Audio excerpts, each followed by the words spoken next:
This video is based on verified court records, witness testimony, and credible news reports. Some details may be distressing to sensitive viewers. Viewer discretion is advised. We extend our deepest condolences to Joshlin's family. This video is created with respect in hopes that her story is never forgotten. Welcome to The Alibi, where we follow the questions that keep us awake and the truths that shake a nation. A missing child, a mother with a crucifix, a rumor too horrific to believe, and a courtroom holding its breath. This is the story of Joshlin Smith. Chapter 1. Joshlin, the child with light in her eyes. Joshlin Shante Lee Smith, born in October 2017. A green-eyed child with a gaze that spoke before she did. Her name means God'll add, and anyone who met her felt it. A quiet force, a warm light. Her teacher, Edna Mart, remembers her as a tidy, sweet, well-mannered child. Her classmates, they still play her favorite gospel song, God Will Work It Out. They say it keeps her spirit close. Joshlin's laugh, captured in a video shown during the sentencing, left the courtroom in tears. Even the interpreter translating statements into English broke down into tears. Chapter 2. A family fractured. Substance abuse, distance, and a lost chance at love. Joshlin's mother, Kelly Smith, was the oldest of 5 children. She grew up in Saldanha Bay with her grandmother, while her siblings, including Michaela Daniels, were raised by their parents in Northern Cape, South Africa. Michaela, a police constable, would later testify. Though distant, she and Kelly shared a sisterly bond during visits. But the fragile bond would break in the worst way imaginable. Kelly's story was never easy. She started abusing substances at just 15 years old. Testimonies from social workers described her as abusive and volatile. She once even threatened to cause harm to her very own son.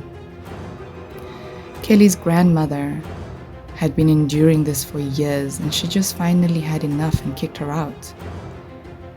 Kelly drifted through shelters, rehab, and eventually motherhood while still in the grips of addiction.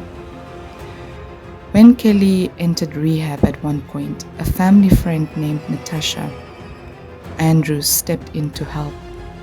Joshlin came into her home, a place with warmth, food, and stability.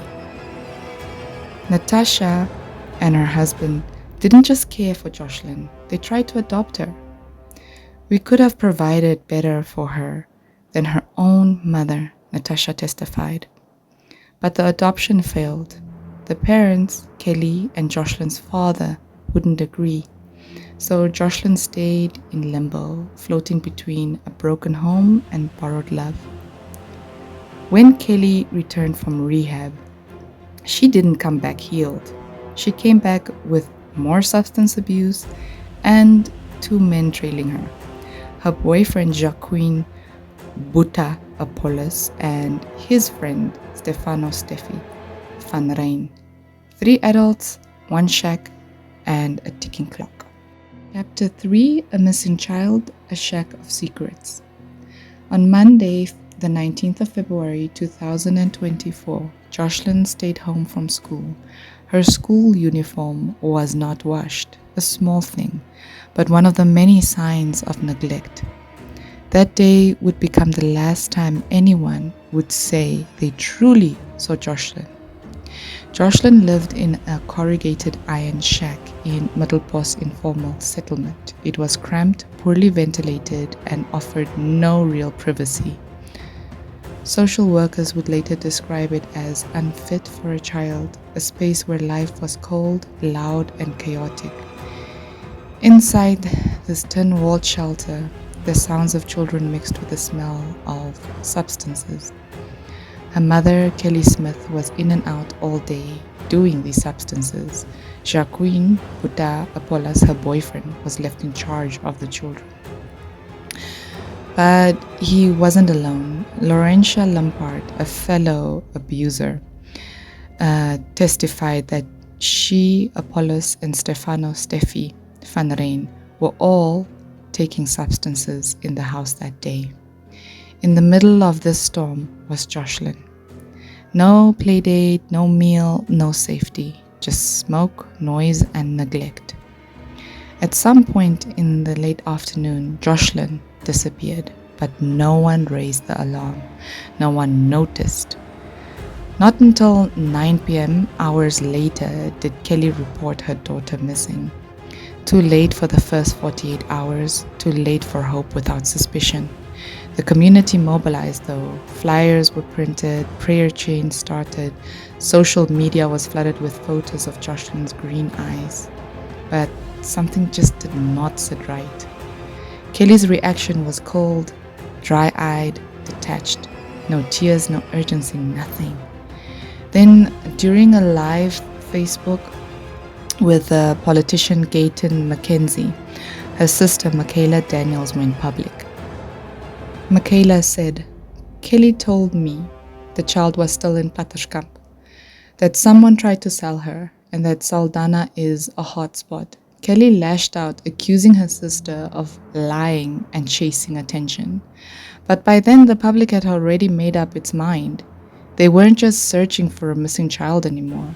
They were watching the mother closely. Chapter 4.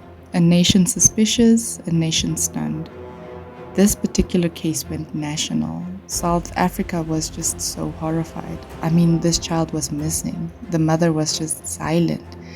And the family was arguing on social platforms. So obviously there was also this underlying rumor going around about the mother and what she may have done.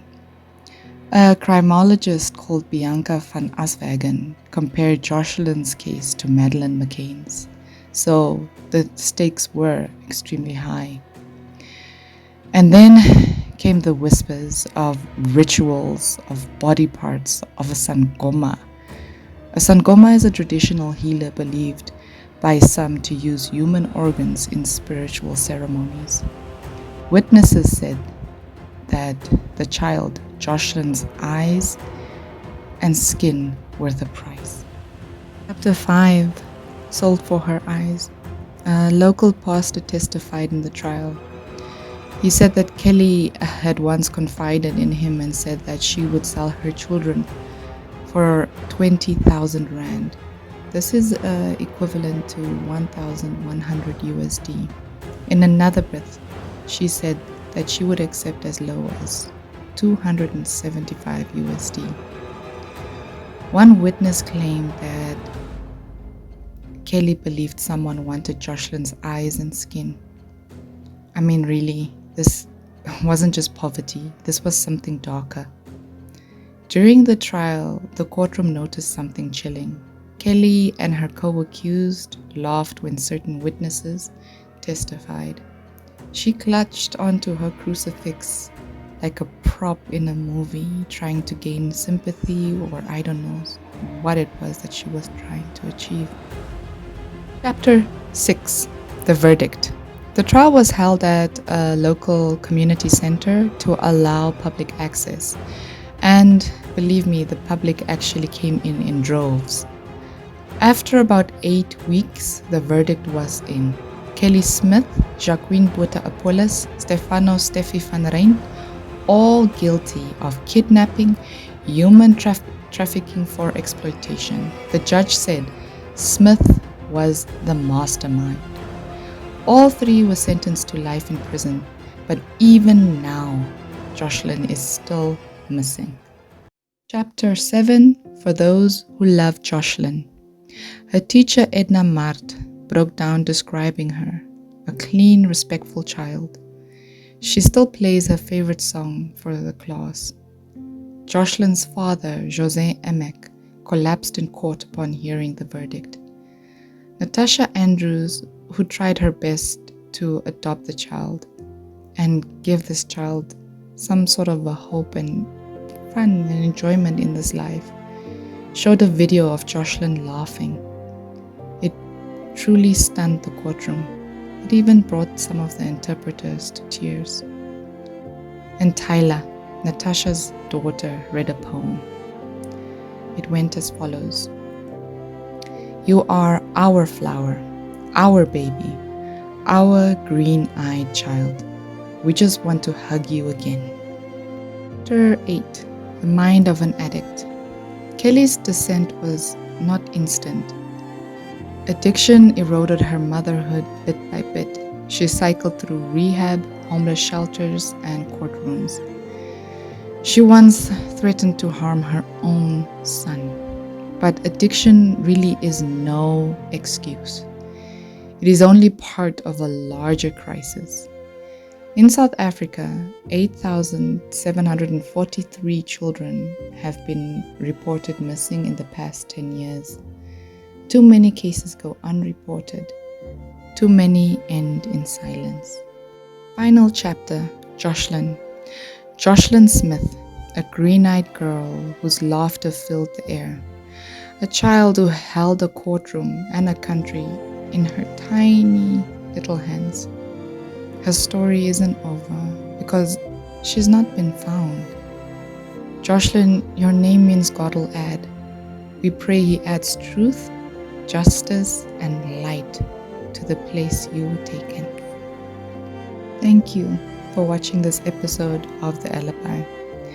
If you believe stories like Joshlin's matter, please like, subscribe, and share this video. What case should we cover next? Comment below. Until then, this has been The Alibi. Stay safe, stay aware, and never stop asking questions.